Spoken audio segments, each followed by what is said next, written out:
I'm just want to say that I'm really grateful to both contenders and to the referee for their generosity and for their creativity to design this session. We want it to be different. We want it to be fun, enlightening, and vibrant. So what we have here, what you subscribe to, is a debate. So this is not going to be a set of presentations and then Q&A.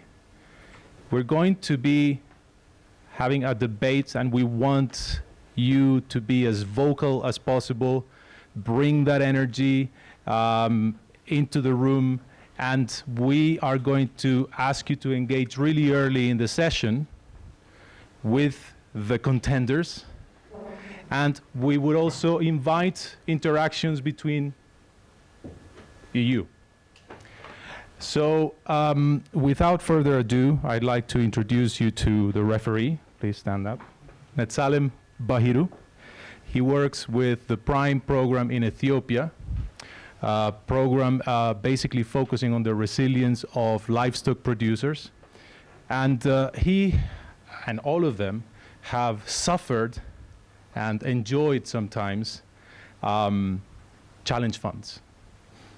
He's got a lot of experience in something called small business expansion grants. And he is going to now take you through how this is going to take place, and he will introduce the contenders of this amazing match. Thank you very much and welcome. Thank you, Lucho, and welcome everyone to this debate. We have here two heavyweight experts on Challenge Fund. So to the right is James.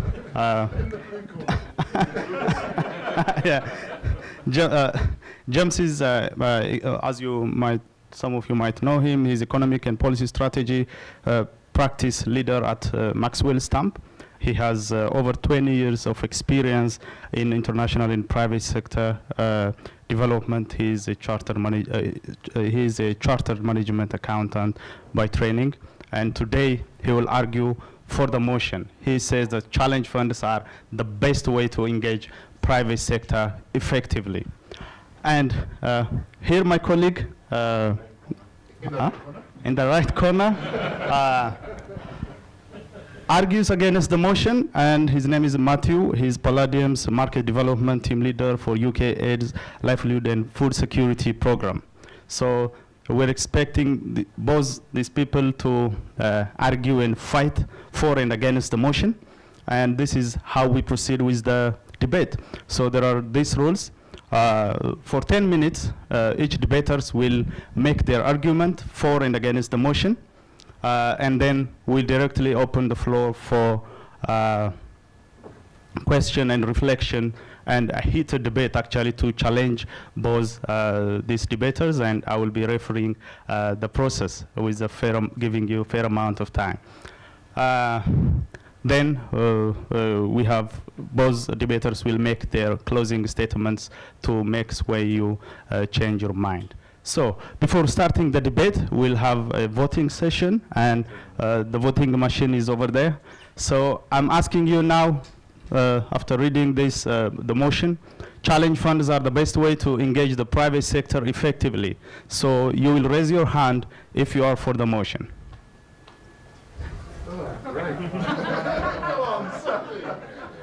Four people. Four? Yeah. Okay. No, five. Are you sure? Five people. I didn't see anyone. Wait, raise your hands again. 1, 2, 3, and 4. That's it. Okay. So yeah. From the and against the motion. So you have to be either for or against the motion. So it should be. Not in any motion. You have to. You have to take a position. You have to take a position. So. Yeah. No, but Take a position. There's no orange card here. 4. Okay, let's do it again. all right. For the motion. 4. 1, 2, 3, 4. You're sort of there, like 1, 2, 3, 4, 5, 6, 7, 8. Great. Against the motion.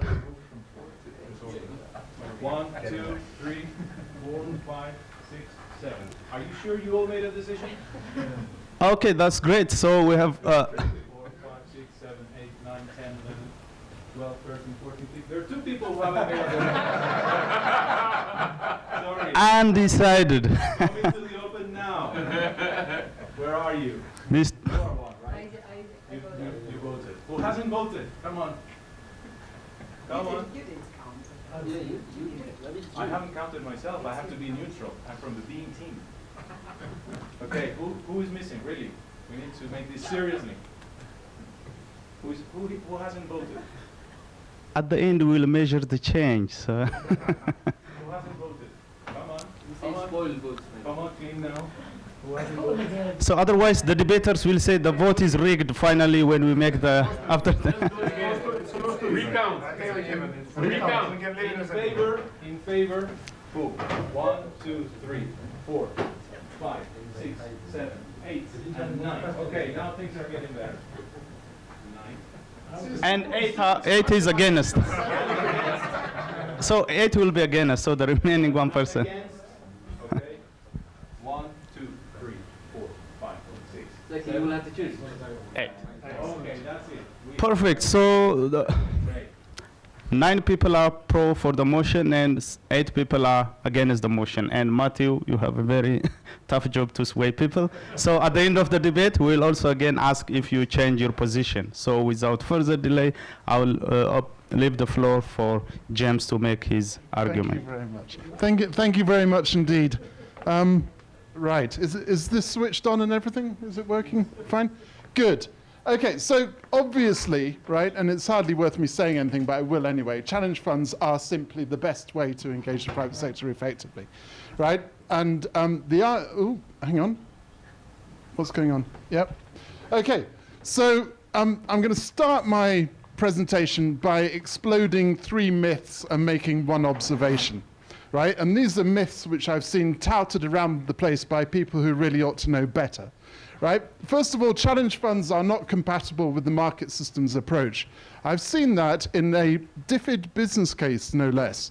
Quite recently, there was one that was put forward that said option A was M4P approach, option B was a challenge fund, option C was kind of do nothing or something similar. And the challenge fund option was rejected on the grounds that it wasn't systemic. Now, this is clearly wrong-headed, right? I mean, a market development approach is a market development approach. It's a type of strategy. A challenge fund is simply a mechanism that kind of allows you to manage the interface between any project and the private sector.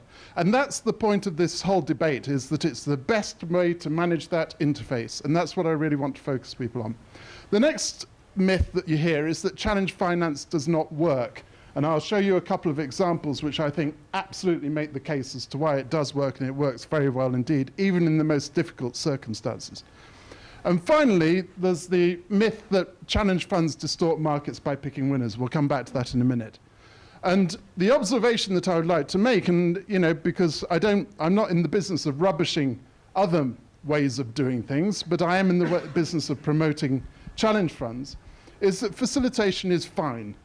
Right? Facilitation is fun, it's necessary, but frequently, and we all know this, and we've heard this time and time again, it's frequently insufficient to achieve the kind of development objectives that you're all after. Right? The Challenge Fund gives you that extra mechanism, that extra tool in your toolkit, that extra means of leverage that is essential to sort of pushing things forward and engaging the private sector in the most meaningful way. And I'll make the case for that as we go along. So first of all, let's drill down a little bit into the challenge finance does not work. Right, it's not just donors that do challenge funds, right? And it's not very often, those of you who are from the UK, right? When you mention the Daily Mail and you mention international development or all in the same room, people tend to sort of get a bit upset, right? But way back when, the Daily Mail offered a prize to the first person who could fly a plane across the English Channel. And guess what? It provoked innovation. It inspired people to take a challenge. It allowed people to achieve something that had never been achieved before, right? So that was a private sector one. Another example, the Ansari X Prize, right? It's not just about flying across the channel, it's about flying up into space. Not once, but twice. Entirely privately funded, right? Both the prize and the eventual spaceship one that was the winner. So challenge funds work when they're sort of framed in that kind of competitive sense that inspires people to go and do things which are quite extraordinary. The next example is closer to home. It's the DFID-financed Afghanistan Business Innovation Fund, which I had the privilege of managing for several years. And I just want to pinpoint one example, right? This was a grant that was given through a challenge fund to a guy who came to us with the business idea that he wanted to sort of build Afghanistan's first ever branded pharmacy chain. The challenge that we had set, or the problem that we had identified amongst the poorest consumer groups, was that counterfeit medicines were absolutely rife in the market, right? There were lots of people buying the wrong thing, buying stuff that didn't work, you know, sort of paying out unnecessarily for things that, and the most vulnerable people to that were the poorest, because they had, you know, tend to be illiterate, they tend to be sort of, let's say, vulnerable to people who are peddling, you know, sort of bad medicines, right? So this guy came to us, he received a fairly smallish grant, he made a significant investment himself, and then within 12 months of the grant being given, he got the chain up and running. There were 6 shops opened in Kabul, and then we managed to broker a deal with a UK private equity fund, came in, took a 40% stake in the business, and it's now growing at an exponential rate, and it is genuinely going to be Afghanistan's first national branded pharmacy chain. And that is the kind of difference that a challenge fund can make. So going back to this, challenge funds, let's go to the third myth. Challenge funds distort markets by picking winners. Well, the alternative to picking winners is what? Pick losers, right? Good luck if you want to do that, right? The challenge fund basically allows you to take out the very best ideas from the private sector and give them the vital early stage high risk support that they need. And we'll come back to this last one at the end. So all of us, we have shared objectives and we have common problems. Let's look at the shared objectives first. We all want to see sustainable change. We all want to deliver impact at scale, right? We all want to use our resources in the most effective way, and we all recognize that the private sector has a vital role to play in economic growth. So what are the problems that arise from those objectives? First of all, how to engage with partners who are capable of delivering impact at scale, how to get the best results for our money, how to influence the private sector towards business models that promote inclusive growth. In other words, bringing it all together, how to accelerate the right kind of investment. And my argument is that challenge funds offer a unique opportunity to do that. So why is it unique? Well, a lot of it comes down to the process. Basically, we're in control, right? Time and time again, I've heard projects sort of say, oh, we struggled to find the right partner, or we started working with one partner and they turned out not to be the right one. Well, people might say Afghanistan, where I have my experience from, is probably one of the most challenging, let's say, business environments in the world. It's not exactly a sort of friendly investment climate. It's not the place where you expect people to invest and innovate and what have you. But even in those circumstances, we managed to launch a challenge fund, you know, funded by DFID and by DFAT. We attracted over 500 applications for funding. We narrowed that down to a short list of 50 that we worked with over a period of time. It was about sort of 4 to 6 months from start to end of the process. And in the end, we funded 23 projects, including the pharmacy chain that you've just heard. The others were in agricultural value chains and in sort of various cross-cutting services that kind of help to build market systems. So, but the point was that throughout, we were in control, right? We agreed with the donors what it was that we were trying to achieve. We did our market analysis, we identified our constraints, we worked out exactly how we wanted to frame a challenge to the private sector and get them on board. So we set the strategic objectives.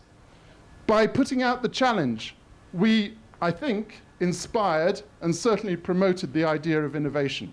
There were lots of people who came to us with ideas that they had either been nurturing in their heads for a long, long time and hadn't quite sort of worked out how to bring to fruition, or people actually came up with whole new ideas when they saw that there was a sort of challenge fund out there to which they could apply.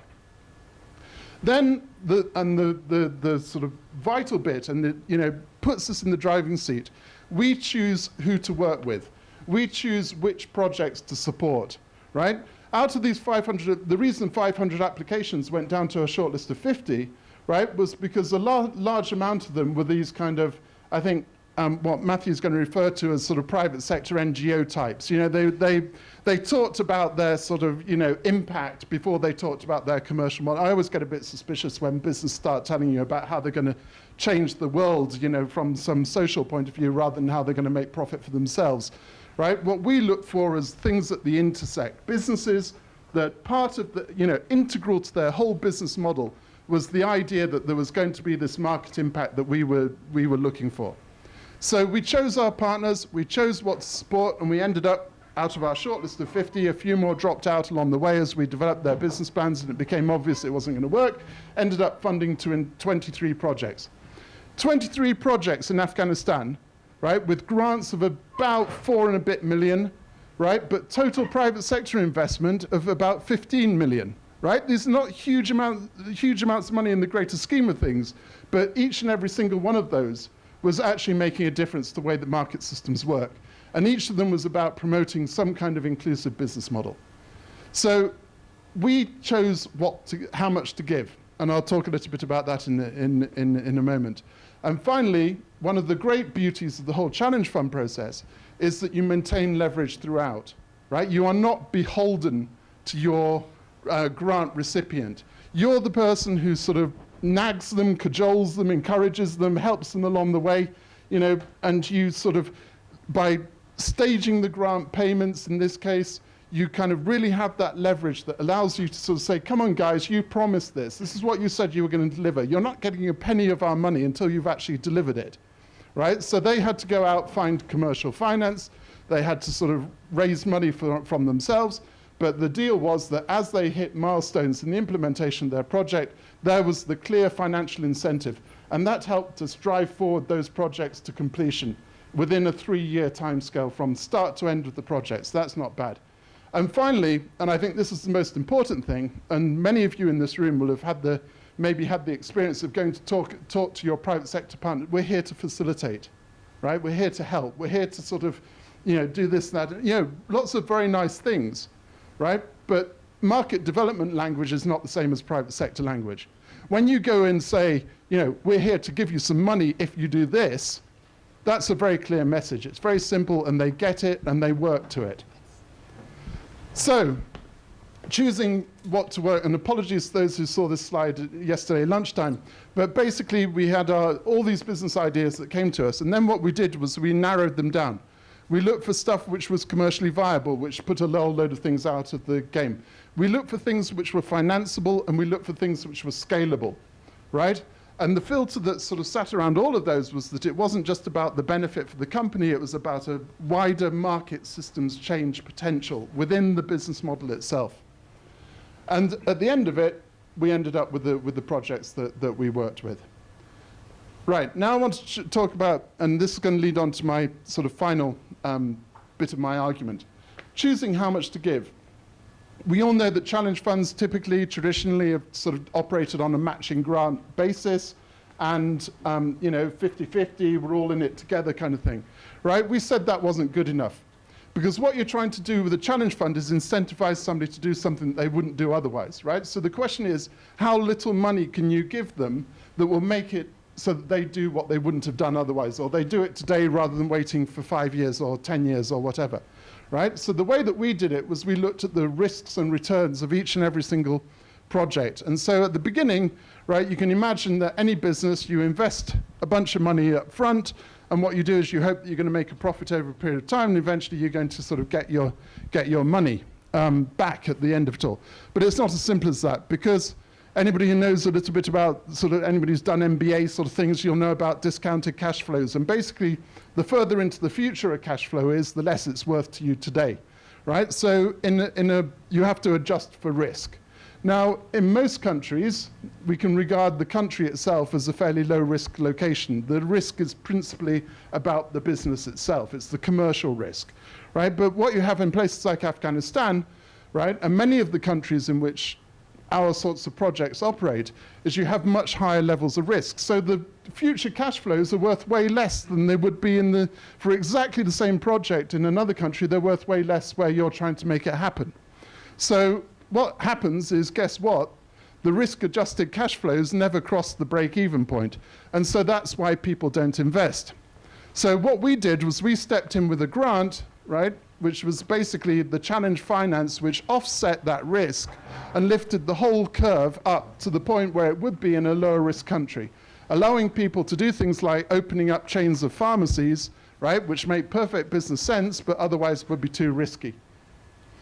So that's the kind of refinement to the model which I think, sort of helps to strengthen the argument. I mean, we all buy it, well, not we all, but a lot of people in the room already buy into the whole challenge fund notion in principle, right? But the question is, how can we make it better? Because we're not going to sit around and sort of, rest on our laurels, despite the amazing successes of challenge funds in the past, right? They have traditionally, as we said, been about matching grants, but smart challenge finance is basically, it can use other mechanisms. So we've talked about the risk-adjusted grants. It doesn't have to be a grant, though. There's no reason why the challenge fund shouldn't be structured as a patient equity capital fund. It could be an impact equity finance fund. There's absolutely no reason why it has to be a grant. But the point is that you have the transparency and you have the openness and you have the sort of lack of moral hazard, if you like, from the whole sort of competitive challenge fund process. And of course, you can have this sort of blended debt finance, which is essentially what we were doing in Afghanistan, where banks are charging 25% or so interest, right? There's very few projects that can achieve that kind of rate of return. So by bringing in a bit of 0% grant, you kind of blend it and you reduce the overall cost. But the objective is basically to use the unique qualities, and I think they are unique qualities of development finance, to allow the right kind of investment to take place. So to summarize, those are my main points. It is the ideal mechanism. It uses the right amount of money to incentivize private sector innovation. It unlocks commercial finance. It does not displace commercial finance. And basically, it's simple, it's transparent, and it delivers spectacular results. Thank you very much. Thank you very much, James, for making this strong argument for the motion that private challenge funds are the best way to engage a private sector. Now, Matthew will argue against your argument on the basis of his practical experience in the project that he is leading, that where there is a market and innovation fund. So he will share his experience and argue. The floor is yours. Thanks.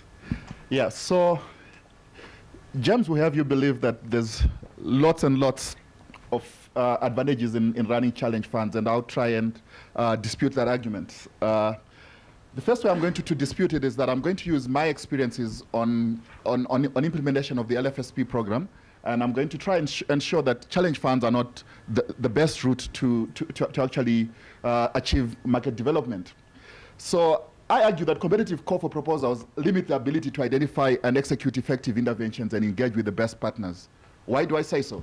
I say so because there's a limitation to limitation to the information and the volumes of information that you can put in a call for proposals. So already you're already starting from a disadvantage. So you've got your ideas, and for us it became very clear when we made our call for proposals and had a question and answer segment. There's things that we thought were very simple and very clear, and that we thought, as we're sitting and designing the call for proposals, we thought everybody gets this. But the question that we got in the question and answer segment really showed us that it's not as obvious as we thought. So whatever you can put into a document is always going to be limiting. There's very poor engagement. Okay, this is debatable, but in a competitive process, there's a limited ability to engage with possible partners because you're in a competitive call. You are not going to be able to talk to your potential partners. You're not going to be able to hear what they were thinking besides what they actually put on paper, and you're not going to be able to actually say, okay, steer them in the right way per se. And the next point really is that there's an inability to shape and facilitate business models and partnerships. That things come up. There's type of organizations that you would see as they are writing their proposals. You could see that, okay, this one has got this strength and this one has got this strength. If these two could come together, they would really give us the best value. Or if I could take the idea coming from this one and combine it with the ideas on this one, I would get a better and more rounded proposal that actually delivers effectively what we were seeking out. And that you are limited by challenge funds in terms of doing that. There's a distortion of market signals that also occurs with challenge funds. So you already are going with a preconceived idea and saying, this is where the problem is and this is where the gap is in the market. And you're now saying, please respond to this gap. And yet the market might actually be seeing it differently.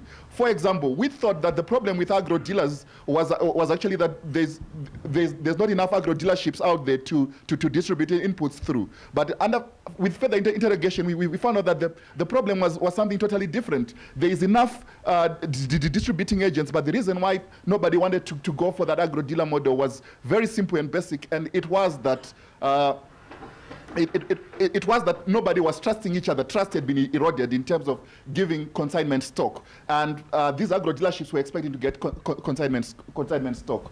So there's a big problem with challenge funds in that regard. There's also a problem of crowding out private investment.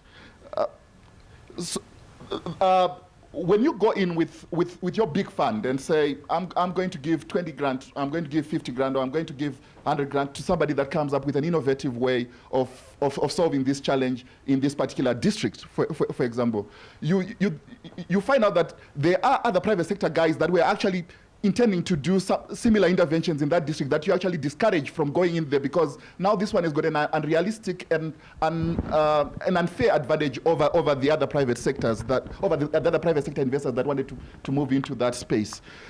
The other point that I have is that we discovered that there was an ineffective. It was ineffective for aligning interests, and it also had limited coordination issues, because with regards to geography and with regards to models, I think I spoke about the models before, that you could not effectively align similar interests that you were seeing that were coming through the models that were presented through challenge funds. But also, more importantly, because as development programs, when we go into an area, sometimes we're not seeking to cover the entire geographical area. We are picking pockets where we need to work in. And when you float out a challenge fund, what we found in our case is that we had 8 districts, and in Zimbabwe the country has got 58 districts, and we wanted to only cover 8 districts with a challenge fund. And what we found is that out of the 8 districts, there was serious concentration in 4 districts that were easier to do business in, and the other 4 were left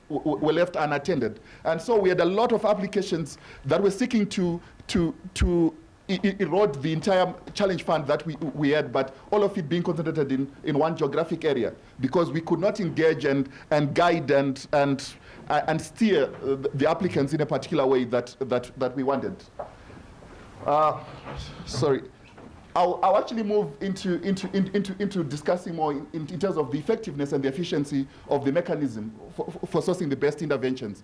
The first thing that I want to highlight is that we sent out a call for proposals. We got 71 concepts that were submitted to us through the challenge fund. By the time we're done, only 5 were successful. Of the 5 that were successful, only 3 were showing real potential. The other 2, they ticked all the boxes. We could not say no to them because they read the criteria.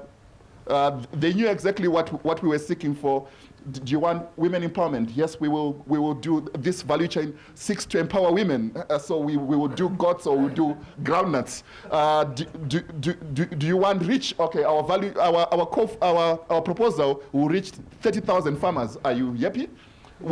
So they ticked all those boxes, but when you read it and you try to get to the bottom of the actual argument of what you're seeking to achieve, it left you in a very compromised in a very compromised position, where we had independent evaluators that came and sat, and they had a marking scheme, and they marked, and these guys scored 90%, and yet we knew that what they were promising to deliver was not the best. And when you go through for due diligence, Some of them actually do know the right documents to show you as well. So they also do have the audited statements that you're seeking. They are very positioned, and I'll talk about them in a second now.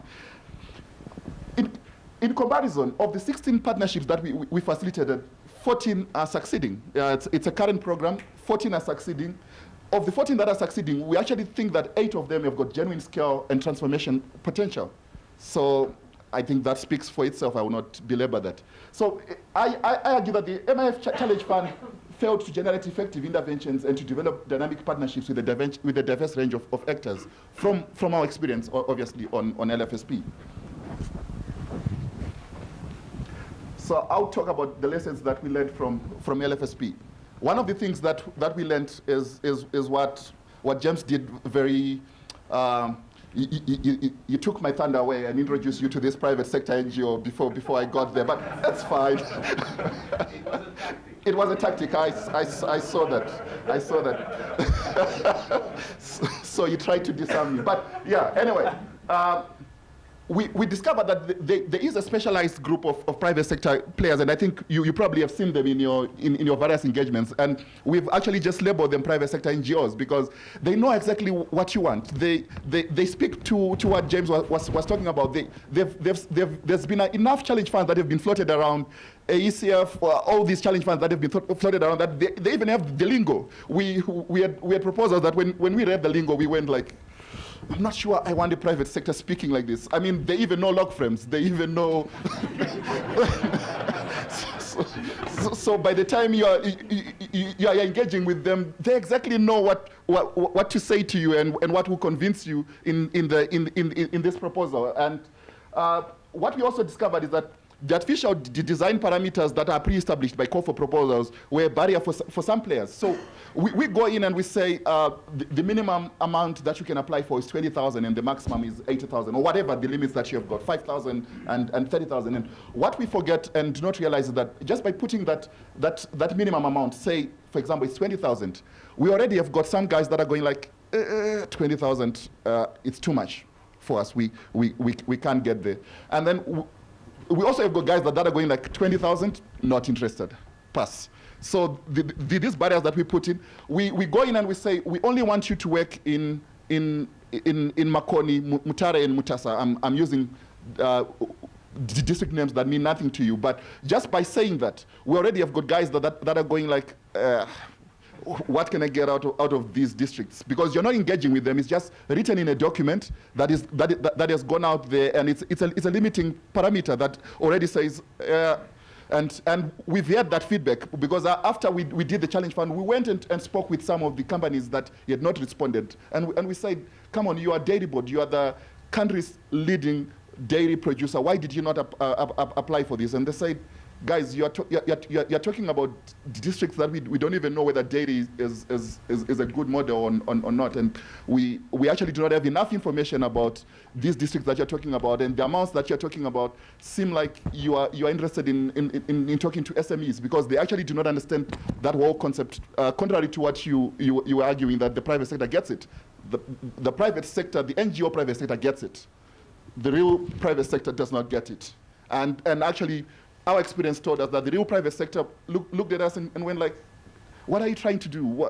Our business is not to try and write all these applications and proposals. Our business is to make money. We had one guy who walked into the room. We said, you see, now we want to facilitate that when these farmers are ready, you can come and buy cattle from them. And we had a very elaborate model. And this is not through a challenge fund, but I'm just trying to explain a point. And the guy looked at us and just went like, Matthew, I'm not interested in all that nonsense that you're talking about. I'm in the business of buying cattle. Tell me there's 400 cattle there that are ready to be bought, I'll go and buy today. You don't need to convince me in any way. You can talk all about these elaborate diagrams that you can show me on a PowerPoint, but all I want to do is to go and buy cattle. And with the Challenge Fund, you've got that limitation. The other point that I wanted to make is that the open competitive process discouraged firms from investing time and effort into developing high-quality proposals. So we went and spoke to Nestle, a company that you might be familiar with, and we said, Nestle, why didn't you respond to this call for proposal? And they said, these proposal things, and they call it NGO things. they don't even realize Palladium is not an NGO, and they call us, your NGO thinks, Matthew, we gave somebody in the team who was going to respond to it, and they assigned some low-level officer who has got no clue what you're talking about, because for them it's NGO stuff that you're talking about, until you sit them down on a table and say, guys, this is how we can contribute to your profits, this is how we can contribute to the development of your business, this is how we can contribute to your strategic growth, and you start engaging with them from that perspective. Only then are they willing to listen to you. Only then are they willing to say, oh, hold on, I didn't realize this is the kind of discussion that we are having. Can you wait? Our FD is in another meeting. Can you just wait for another 30 minutes and you walk out? And our marketing director is sitting in another meeting. You come and join this discussion. I don't think it's good enough for me to be sitting alone in this discussion. And you realize that only by taking that extra step and going and sitting down with them did we start to have that success. So that's the problem of challenge funds from my perspective. And in conclusion, yes, James, the private sector does get it. Challenge funds cause businesses to propose what they think the funders want to hear. There's no scope for a shared approach to developing a sound business model. This is a quotation that I got whilst I was out here in Zambia, so that's one of the things that I was fixing on my presentation. This is a guy that saw that I was presenting on challenge funds. He's been applying for challenge funds. He's already a recipient of the enterprise of the AECF challenge fund at the moment. And he says, Matthew, this is how I feel about challenge funds, that at the time of responding, they are a source of funding, and we need the funds as a business, and we are obviously going to say what we think you want to hear, and we do not know enough about what you're trying to achieve for us to be able to effectively engage and write a very good proposal. So they do get it, but do they get it? Thank you. You have it. Thank you very much. Thank you very much, Matthew. I mean, both debaters are make their case with strong basis of experience. So it's now, I will open the floor. Thanks very much. I feel slightly guilty about putting my hand up first because I'm with the Beam team, but I used to be with DFID in sort of around the 2000 era when they thought up challenge funds. So I was the DFID person that went to Kenya to work on the pilot of the Financial Deepening Challenge Fund that, of course, famously went on to support M-Pesa, you know, the sort of greatest success of challenge funds. So I didn't feel I could be quiet in this discussion, and I put my hand up at the start in favour of the motion that challenge funds are the best thing, but I would like to just share a little bit of experience of sort of what I think of as the evolution of challenge funds, and you know, I'm actually in the middle, but because it's a debate I can't be. But I wanted us to focus on that sort of hands-on, hands-off bit that I think we've heard quite a bit about, and certainly I can remember my boss at DFID at the time saying, challenge funds, they're hands-off. And private sector knows all the answers, just incentivize them with a bit of cash, buy down the risk, and off you go. And that didn't work. So a hands-off challenge fund doesn't work. And I think James's sort of reference to the 6-month engagement around the pipeline of interest that you got from your call for proposals, it demonstrates that. So, you know, how do you engage in a competitive process to make it work? And, you know, part of the answer is two-stage. You have a concept note, full application, feedback on the concept note, engagement around the concept is fundamental. And that's how you can shape and evolve things and develop them. But also, you need to work your supplier base as well. So it's no good just putting the call out there and hoping that people come back. You need to engage. And so for me, challenge funds work, and I maybe would say this, when they're well run. And they absolutely don't work when they're not well run. But as I say, I feel, because of my background in it, I have to come down in favour of the motion. Thank you. Ignacio Fiestas from Nathan Associates. Just to build on a point that Jack was making and link to one of the limitations that the presenter put on challenge funds is the poor engagement with high potential partners. And I think I very much agree with you that this is not a light touch instrument, and this is not a cheap instrument either, which DFID thought they could get away with very low management fees and then go and get the private sector to do all this work, and that's not the reality. You have to engage, and you have to make them understand, yes, what meet them in a middle ground on what their business model is and how you want to make sure that they have a developmental impact, because that's also what you're trying to try to ensure with your resources. And the other one is the inability to shape and facilitate business models. And I don't know how many people here are entrepreneurs, but I'm not, and I would be very reluctant to tell a private sector firm how they have to do their own business. I mean, they're the ones who know the market, they're the ones who know the reality.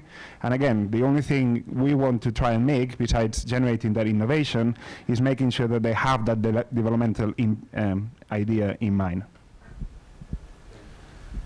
Thank you. Before that, Matthew, you'll have a reflection on what you were saying. Well, let me counter that, and then maybe Matthew can build on it as well. I mean, I think you make a couple of really good points. I certainly think that part of the problem with a lot of challenge funds is the way they're designed, and I absolutely agree. I think there was a whole period when DFID was designing them as a cheap way to shovel money out of the door, and actually showering money without thinking about it is I think as we all know, is probably going to do more harm than good. So I certainly think that's part of the problem, which you're right to talk about. But I do think that I think there is a difference, which is partly in the actual term challenge fund, right? I think a lot of the successes and a lot of the good examples that you're talking about are actually when funds have deviated away from the concept of the challenge fund, right? Fundamentally, a challenge fund, by definition, or where the idea came from, was setting a challenge and inviting people to respond to the challenge, right? And I think, in our experience, we run quite a few challenge funds, and where we've been able to persuade the donor to actually adapt and do things a bit differently. So to give you an example, we run another innovation fund where actually 80% of the most, similar to Matthew's statistics, 80% of the most successful things we funded have come through people we've gone out actively, done the heavy touch stuff, right? Gone out, sourced partners, identified things. And I sort of disagree. I think around the business model, businesses know their own business model, but that gets distorted when they're trying to cram it into an application form and respond to a sort of an ad in a paper.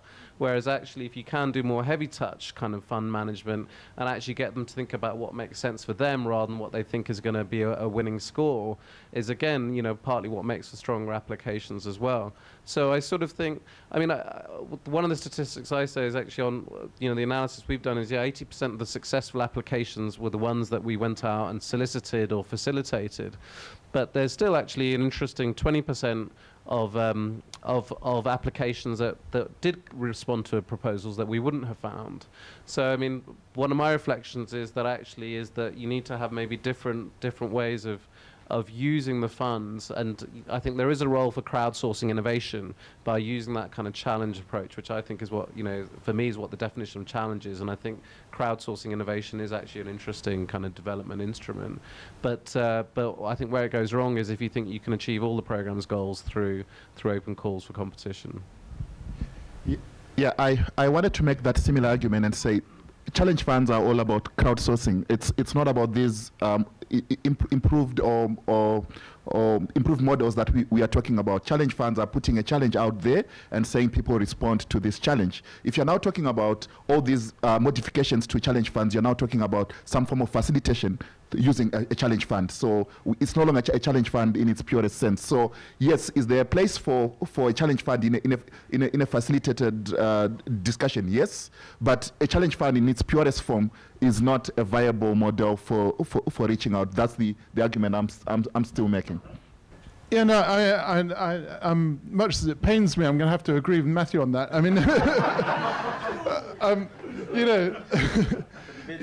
Challenge. The point I'm trying to make is that challenge funds are perfectly compatible with the whole sort of market development approach, perfectly compatible with the more facilitatory approach, but they are the fairest way, the safest way, the most inspiring way to get money or to get incentive flowing from donor project to the private sector. Otherwise, what do? You go out and you find people and you persuade them to take your money, right? And anybody who knows my CV will know that I worked for a rather large and well-known M4P program in Bangladesh a few years ago. And they gave out not just tens of thousands, but hundreds of thousands of dollars to private sector partners, right? And how were those private sector partners selected? They were sort of selected on the basis of going out and sort of actively trying to recruit somebody who would kind of do something like what we wanted them to do, right? So we were buying their behavior, right? Now that, it seems to me, is not the most transparent or the most efficient or effective way of transferring money from the public sector to the private sector. So, and I know, Matthew, I mean, presumably when you're doing your facilitatory work, you're also handing money across at some stage to some of your recipients. So it's simply a way to bring transparency and openness into the whole process. Thank you. Matthew, would you like to rebut? Yeah. So yeah, well, we are going to do a lot more agreeing than disagreeing now at this stage. So yes, challenge funds are the most transparent way of giving money out. But I just wanted to start off by rebutting what you had mentioned. It regards us not being business people and not knowing what businesses need to do with their business plans. We, as development partners, we have got the unique position in our societies that we are living in, to be in a place where we are receiving the various ideas that are coming from different places, and to be able to see the woods from outside of the woods. The argument about risk adjustment, and that was swaying me to the pro. And then I started thinking about the example you gave of the Daily Mail Challenge Fund for flying across the Atlantic. And I'm wondering, without that challenge fund, would we be all now stood on the white cliffs of Dover thinking, oh, I wish I could fly to France? And what happened to those people who actually won that challenge fund afterwards? Did they further invest in commercializing air flight? What was the overall impact of that? Was it just bringing the whole process forward a few months? And therefore, did you actually, and would the same apply to the pharmacist in Afghanistan who may have waited another 6 months, and then he would have actually used his own money to develop the chain of pharmacists elsewhere and have better ownership, less distortion of the market occurring through that more natural organic growth? So my concern, first of all, I work for ACRE, which is an impact investment vehicle. And we're operating in the same environment, just speaking to the same businesses. And some of the photos I'm seeing are photos our businesses have actually visited. And some of them have become professional grantees. So the moment they hear that we're offering debt and equity and not grants, they're not interested because they're used to grants. And they've been through ACF, they've done LFSP and all these other grant shows in town. And it's the same people. In Nairobi, it's the same thing. It's the same people you keep seeing. And that's one of my concerns, that we're making it a thing, and they just don't graduate into the commercial type, which is what you'd expect them to do. The second thing I'd like to hear is about the performance of these funds. What's the performance? What's the default rate? When we talk about repayable grants, how many of them are actually paying? And on that side of things, what's the performance? Can I just... Yeah. The big problem with all of this is that there's no counterfactual, right? We have no idea what would have happened if we hadn't supported that pharmacy chain in Afghanistan, right? So maybe, I mean, all we knew, and we did a sort of back-of-the-envelope calculation, is that poor people in Kabul alone were spending something like $60 million a year on fake medicines, right? That was the scale of the problem, right? And this was a fairly elegant and simple solution. And the sooner it happened, the better, right? Now, I don't know whether it would have happened otherwise or somebody else would have. But what we are seeing now is that not only have they branded, but they are open 24/7. They have female pharmacists who are able to serve female customers and so on and so forth. And they genuinely are disrupting the pharmacy market, and other people are starting to copy what they're doing. So I think, we can only hope that somehow or other that it was a catalytic investment. On the point that you were making about, I think essentially you were talking about the competition between grant funds and more commercial finance. I think that was at the heart of your question, right? The point I would make about that is that if I came to you and said, I've got an investment where I can guarantee you a return of sort of, 10%, 15%, right? Net return, you'd be quite happy with that. You'd say, that sounds like a pretty damn good investment, right? And then I tell you, well, hang on a sec, I'm really sorry, but the cost of financing that 10 to 15% return is 25%, right? So are you going to make that investment anymore? No, you're not, because you've got to borrow money at 25% to get a return of 15%.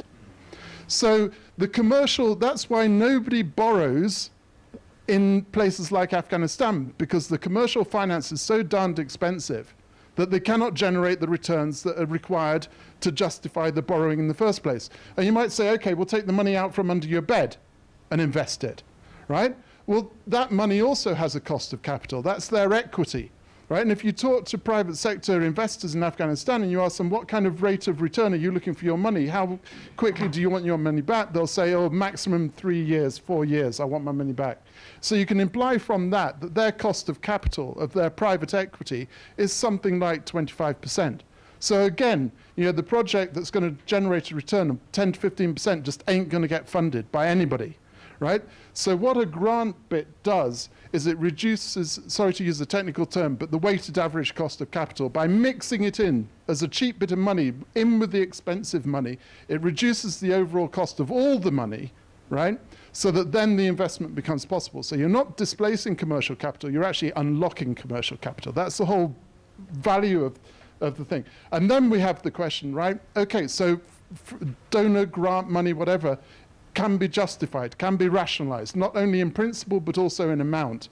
Now the question is, the core question is, what's the most transparent, what's the most efficient way of getting that money from the donor's pocket to the recipient's pocket? And that's my argument, is that the Challenge Fund is the best way of doing that.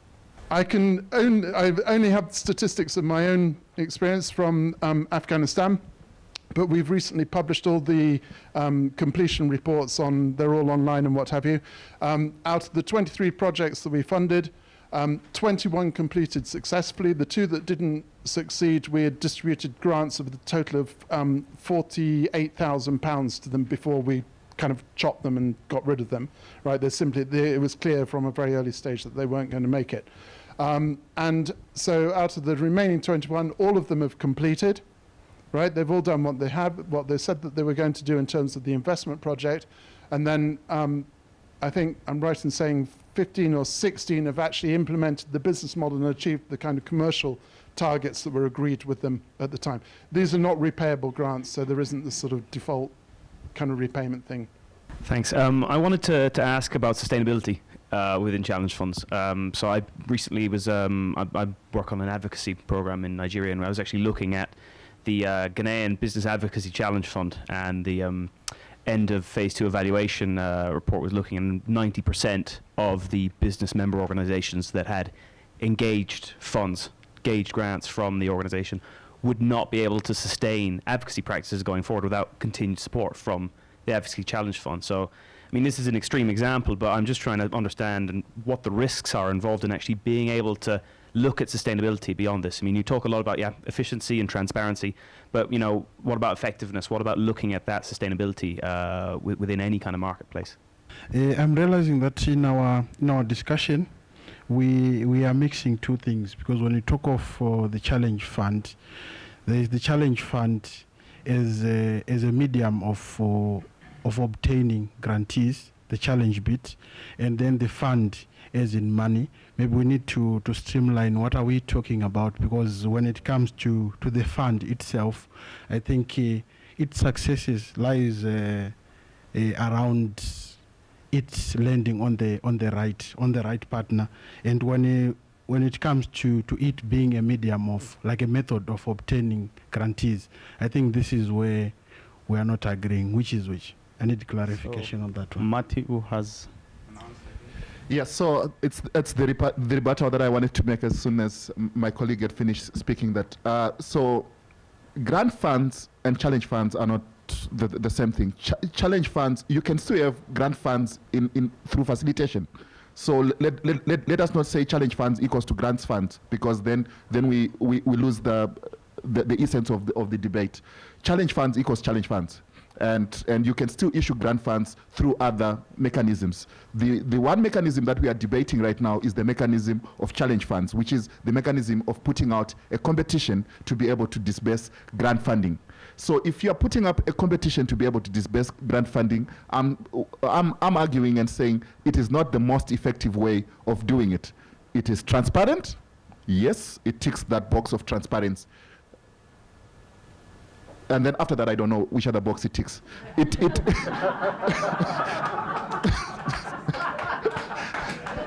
So I mean, just to kind of build on that point, I mean, I think to make that point, I'm not sure if the financial sector deepening fund you would actually really deepening I mean, and the M-Pesa story. If you think about how much involvement there was and how much additional grant funding went to M-Pesa, whether you could, all that funding you would call challenge funds or not. I mean, just the other point I wanted to make was, I mean, I was talking to an economist who gave an interesting example about comparing some of the competitions that you get in Silicon Valley, and basically they were saying the reason why that works so well is that basically you've got an abundance of ideas and a limited supply of capital. So actually the competitions work quite well for kind of prioritizing, ranking actually how you allocate capital to the best ideas. But unfortunately, and kind of to your point, right, in a lot of the countries we're working, there seems to be an abundance of challenge funds and actually a limited number of grantees and ideas to actually channel them towards. And that's why I think you're kind of sometimes, and I mean, related to that, I find one of the things that some of the value of the challenge mechanism I find that people tend to forget. So we run Spring, which has a challenge fund approach, and for every 10, 15, 20 people that are successful, actually there's 200 people that have taken the time to think about your challenge, to actually write a business model, to actually think about adapting their business or developing a new product or a new market segment, that actually get completely, and that's a kind of a whole level of value creation that I think gets completely forgotten about challenge funds, and very few programs invest enough in thinking about the people who get rejected. How can we build a community out of those people, and how can we kind of nurture their ideas? I mean, the other thing that I think gets forgotten is that challenge funds invest a hell of a lot of time in marketing and communications.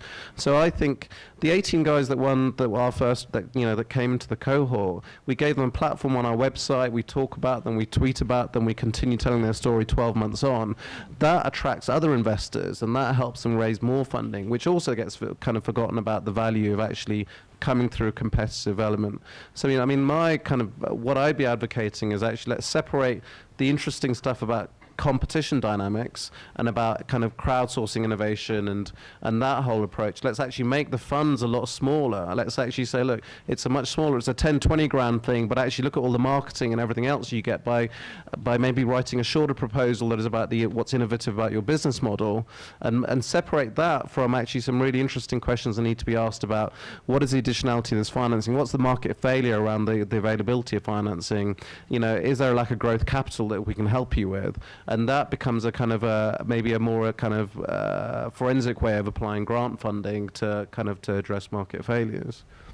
I mean, I think the M-Pesa example, in a sense, makes my point that that was very hands-on in terms of engagement between the managers of the Financial Deepening Challenge Fund, and I should say at that point I'd moved on, so I can't sort of claim any link to the M-Pesa success. But it was certainly, I think it was round 3 or 4 of the Financial Deepening Challenge Fund. They had a round every 6 months, and that first round we were deliberately hands-off. From second round onwards, we got more and more hands-on through up to round 8 when it finished or whatever. So.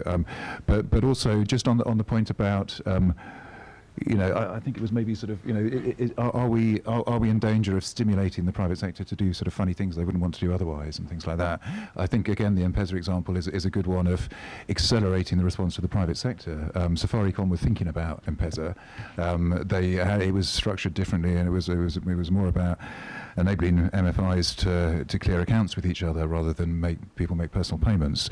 But I like to think, although the counterfactual is very hard to prove, that the involvement of £1 million of DFID money in that really accelerated that process. And certainly I've heard some of the detail about the sort of representatives of the fund being there in the board meeting at Vodafone when the decision was taken. And in a sense, without that DFID backing, it would have been, probably 2 years, 3 years, 5 years behind. It probably still would have happened, but it would have been a lot slower. And in a sense, all the things that have come off the back of M-Pesa would have been slower again.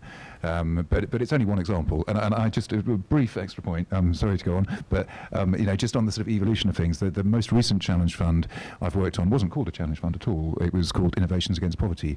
And it was a bit like you're saying, much smaller grants. We had a small grant window, a big grant window, and we had a sort of a TA ability to sort of be hands-on beside it as well. And for me, that much more flexible tool that you could apply alongside other sort of resources, was the way to go. So a tool within a suite of tools, but not a silver bullet that's going to solve every problem. So, sorry, I didn't see that you had your hand. There's a couple of things I'd like to say. One is about this light touch and heavy touch stuff, right? You show me a single private equity fund manager or a venture capital fund manager who doesn't spend an enormous amount of time with their investee, right? The idea that as donor projects that we're going to sort of have some kind of light touch approach, we're going to sort of, you know, stimulate ideas and then sort of give out a bit of money here and there, is pie in the sky stuff, right? So you've got to be realistic about what it's possible to achieve. But right? The reason that the venture capital fund manager spends all that time with their investee is because that's the way to safeguard their investment and that's the way to get the best possible results.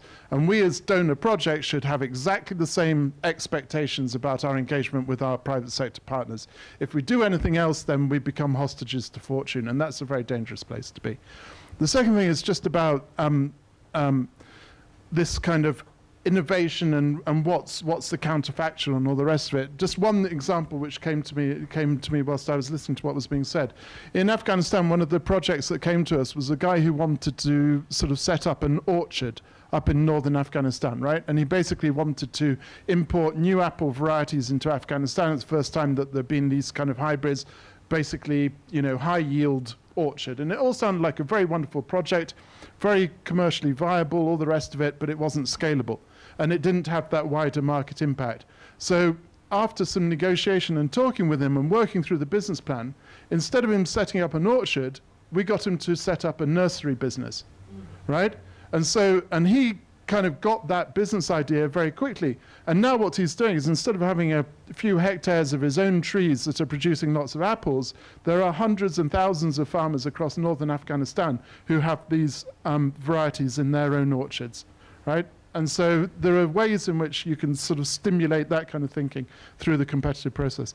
Just very, very quickly, and then on the sustainability, I think it all comes down to who you select to work with and what the nature of the project is. I don't think it's a failing that's inherent in the Challenge Fund model. Thank you very much. Just to echo a little bit of what James and Jack said through one practical example.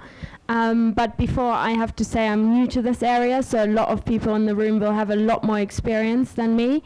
And the project I want to refer to is in very early days, so I can't share any results with you. We're in the design stage. So DFID Mozambique is currently in the process of developing a so-called employment fund under the Skills for Employment program.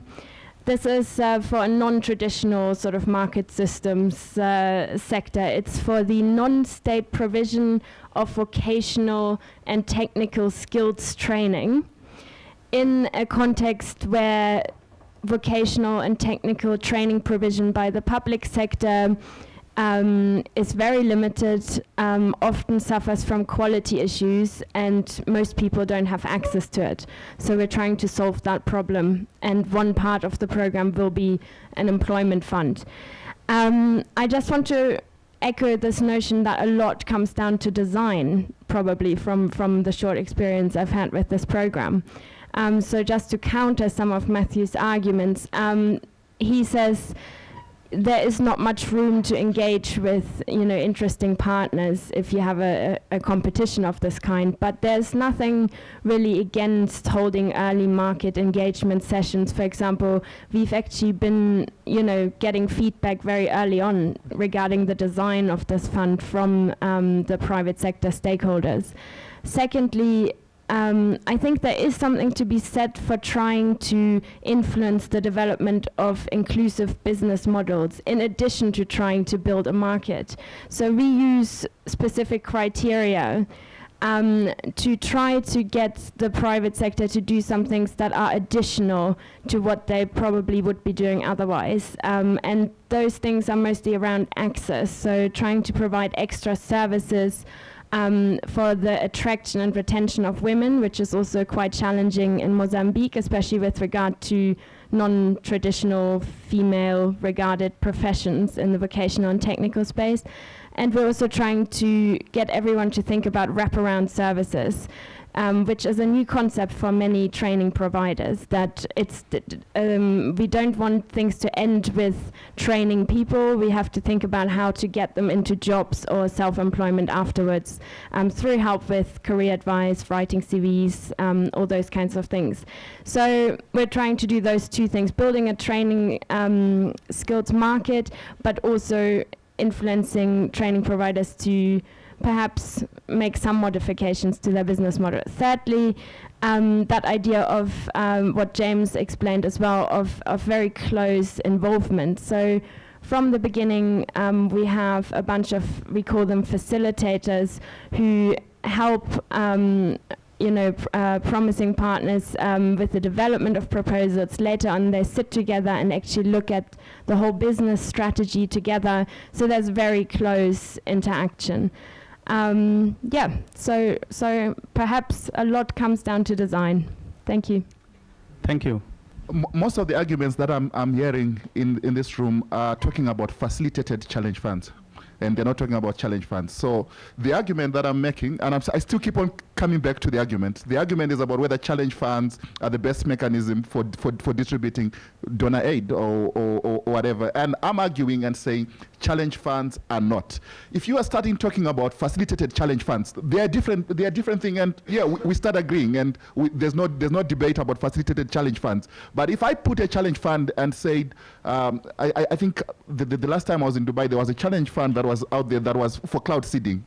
And I just said we want a company that can cloud seed and produce rain in Dubai. That's a challenge fund. But if I go out and look and start engaging companies that do cloud seeding and start talking to them, and then put up a call and say, and then look at it, it is a very innovative way of doing an improved challenge fund, and perhaps that will be our conclusion at the end of this. I don't know, but an improved and enhanced model of a challenge fund, yes. Perhaps, but a challenge fund which is just putting out a challenge out there and saying, here is a challenge, who's out there who can resolve this challenge? Is that the most effective way of aid? I argue no, still argue no. Thank you. A couple of things from my end in terms of the experience that we've had. We ran a challenge fund where we had 45 recipients. And what we've learned from that experience is, one, a challenge fund is not inclusive in a developing context such as Zimbabwe, because the way it is designed, like Matthew is arguing, is such that it only a certain sector or segment of people are able to respond successfully, but it doesn't necessarily mean that the other segment, the lost ones or the forgotten ones, don't have a really great idea that can be commercialized. So that was one of the key lessons we learned. We also learned that a challenge fund that doesn't have that significant interaction, whether you want to call it capacity building or technical assistance, again, is also not successful from a sustainability perspective, because the relationship needs to be a long tenure one, like you would if you had a private equity investor, and I think somebody's already given that example. The third lesson that we learned was that achieving impact does not necessarily mean that the business idea is going to be sustainable. A number of the recipients that we had were able to achieve whatever numbers that the donor wanted to see, which is fantastic, but as businesses themselves, they're still not viable. So I think it's quite important to really analyze that and make sure that we understand that there's a difference between impact in terms of the number of smallholder farmers who have benefited in a certain way, and the sustainability of the business itself that is working with those smallholder farmers that has received that funding. So those are some of the lessons that we've learned in our experience that I wanted to share. Sorry, I'll shut up after this. I just wanted to laud both speakers' efforts to keep us on the confrontational, combative debate front, despite everyone in the audience trying to find some middle ground. So thanks for that. Otherwise, it would just be terribly boring, wouldn't it? But then actually we're going to do the same thing. But I mean, one thing that's interesting, and I think your point, Matthew, is worth emphasising, is in some of my more recent conversations with DFID, they're using a new kind of lexicon, which is around the flexi fund. So I remember saying talking to someone different, saying, "Oh, is this going to be another competitive challenge fund?" And said, "No, we're not doing a challenge fund. This is actually going to be a flexi fund." And I think that perhaps signals also perhaps some intent to sort of like to clarify a little bit, like to move away from to define something that is more about, you know, a fund that you might use in different ways, and rather than a sort of the competitive approach as well. So kind of to sort of back up Matthew what was saying about, you know, if we're being very purely trying to, you know, defined around what a challenge fund might be. Hi, thanks for this great discussion. I'm just wondering, just so we can get some clarity on definitions, if the Afghanistan example did work with these businesses for quite a long time and then was able to even change some of their business models, then is it possible, William, that you would say that that is actually a facilitated challenge fund and that you ran a challenge fund and that we might be talking about two different things? That's the first part. The second is, if you also mentioned that the problem statement that you found, you had some good data on fake drugs, and you were able to put out a call to actually have innovative solutions to that, that finding that problem statement, the right problem statement, was part of that design. And you were mentioning the challenge with what you thought was the right answer for the ag input supply sector. You found out later that that wasn't the right case. I'm wondering if maybe either of you or both you can talk a little bit about what it means to define good problem statements. Is there a participatory way that you get the private sector to help you guys define what the problem statement is in a facilitated challenge fund? I mean, yes. I mean, I think I understood the first part of your question correctly. I mean, there was a lot of backwards and forwards, a lot of give and take, and yes, it was, if you like, a facilitated challenge fund, and it wasn't just about sort of firing and forgetting and or putting out a challenge and saying, give us your idea, and then accepting the ideas that we received and saying, okay, that's the best we can do. We then engaged with those people over a period of something like 6 months to help refine their business models and come up with something that was both commercially viable from their point of view. I mean, never did we compromise that, but we wanted to be absolutely sure that at the end of it we could turn around and say to, you know, DFID in this case, by the way, your money did actually achieve the kind of development objectives that you want. So we very firmly anchored ourselves in the intersect between the kind of pure commercial considerations and the developmental objectives. So that was absolutely where we were. And sorry, the second part of your question. Oh yeah, the problem statement. We, in the end, kept our problem statements very broad, right? But they were, regardless of the sector, we went through a very traditional kind of M4P market analysis process and or sector selection and market analysis process. And we really tried, you know, we used most of the inception phase of the project to undertake that kind of work and to really sort of make sure that we were targeting in our problem statements, we were targeting the kind of key constraints that our target beneficiaries were up against. And so when it came to issuing, you know, it was then like, we don't want to get too specific because then you end up with the situation that you probably came up against where, you know, there's very few people who can actually respond to it because it's too specific, or they come up with something which looks like a donor project in its own right.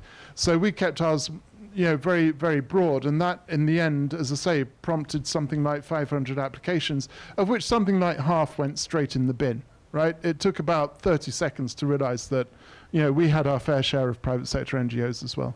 Yeah.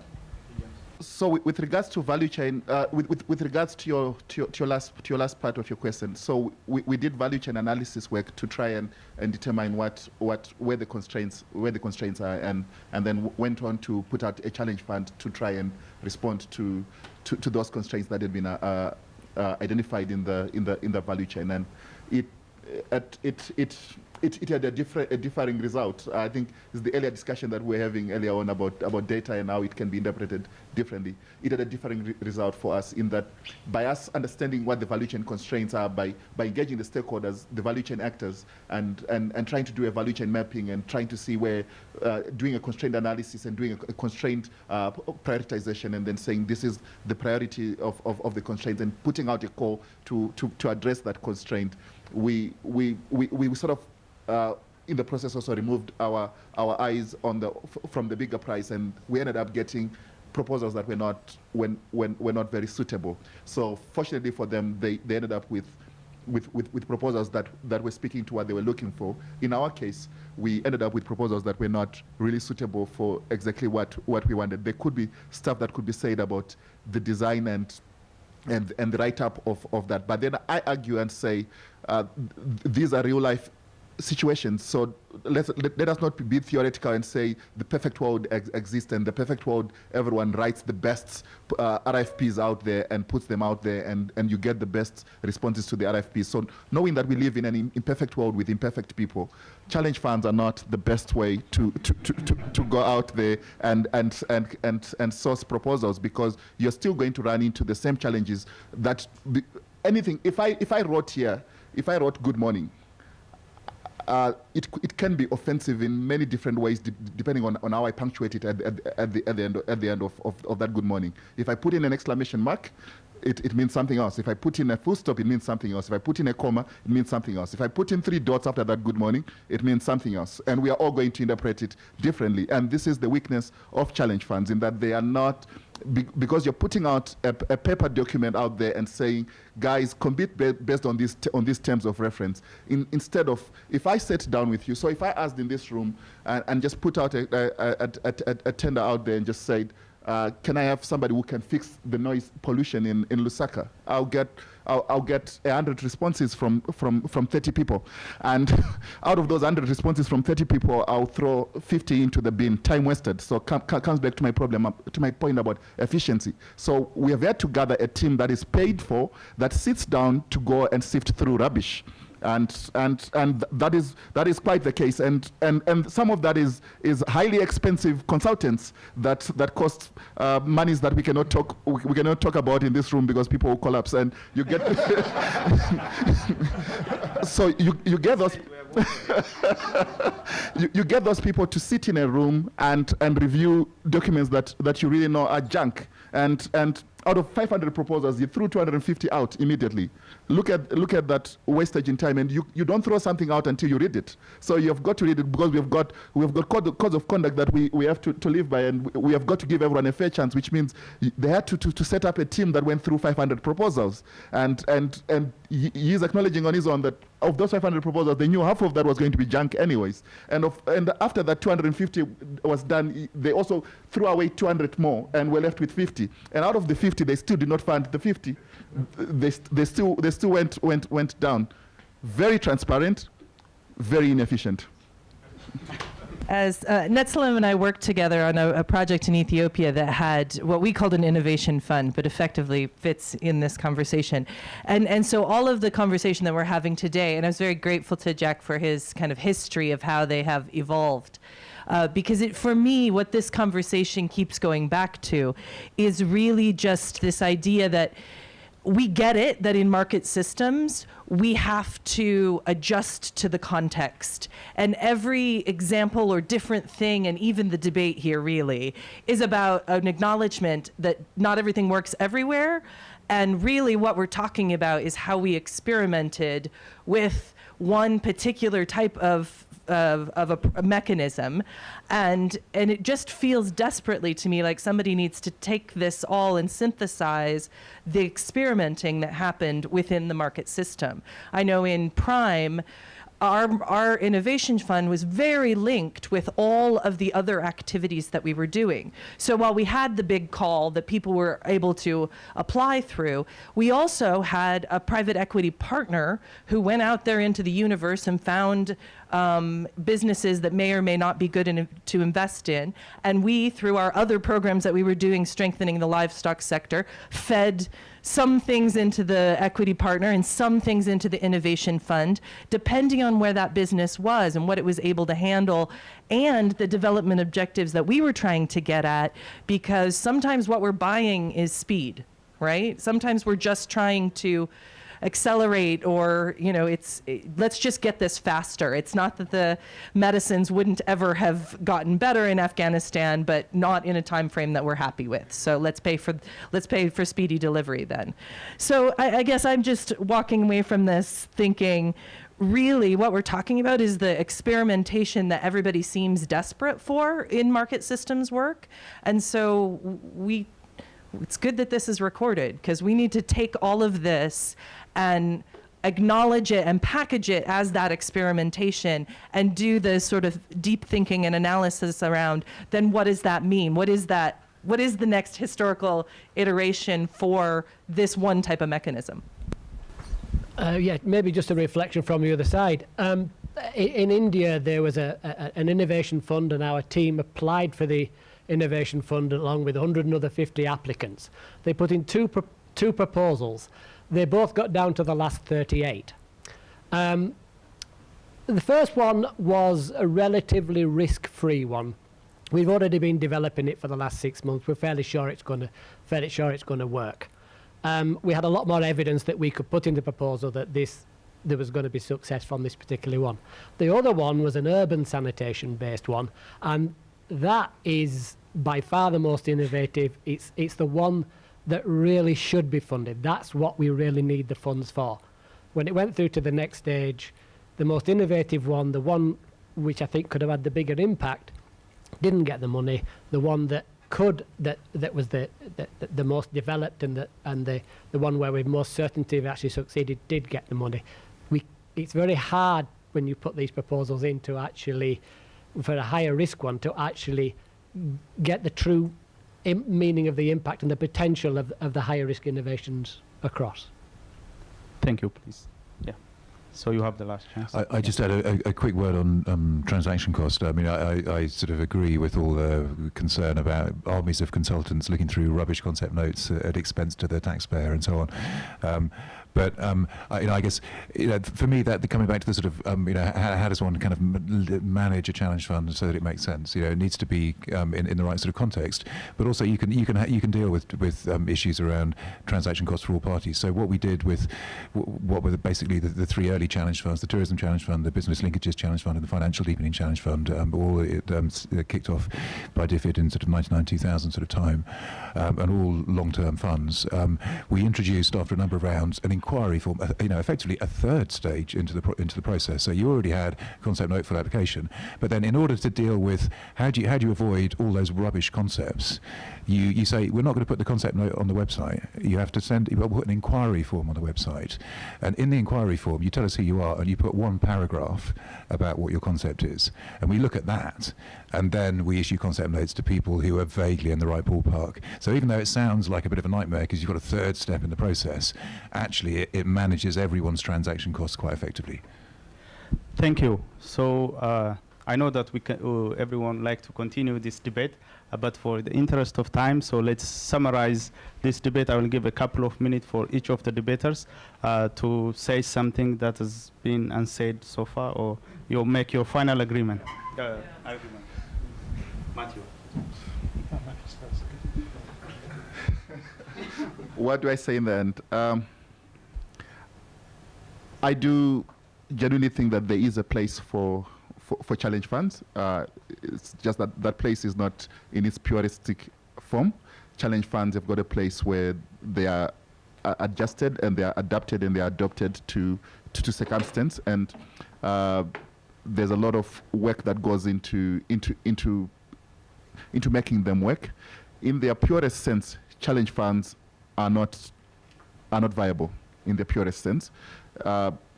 Versions of challenge funds, evolved challenge funds, may have some space in development work, and there are various mechanisms out there to distribute funds. I think the responsibility is around making it. How do we make the process as transparent as we can, as effective as it can, and as efficient as it can, with the lowest economies? And this is the hustle that we have got and that we were trying to discuss in this debate and try to determine what is that hassle-free way that gives us the best value for money in terms of economy, efficiency, effectiveness.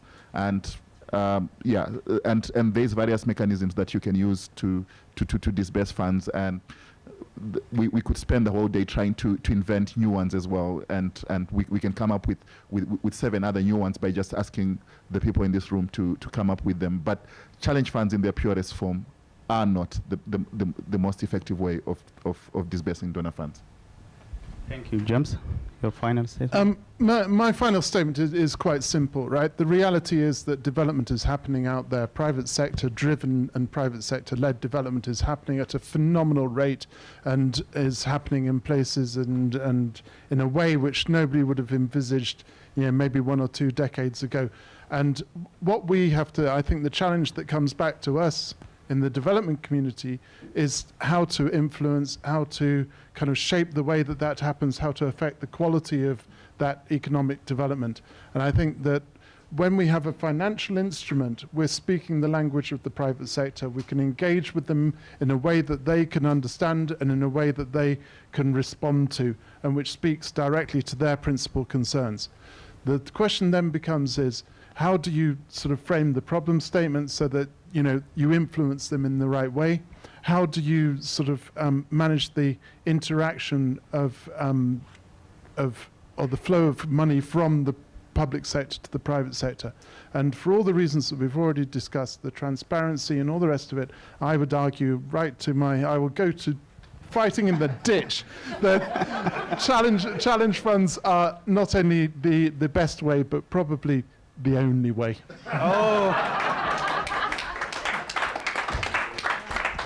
Thank you very much, Boz. So, both debaters, Matthew says, please learn from my mistake. Do not repeat the mistake that I did, because challenge fund is not working. And James was saying, I have a great experience that this works and this is the only way to work. Now, after hearing their debate, the argument, and the contribution from the panelists, I will ask you to vote your position for the motion after hearing the debate. The moment of truth has arrived. The moment of truth.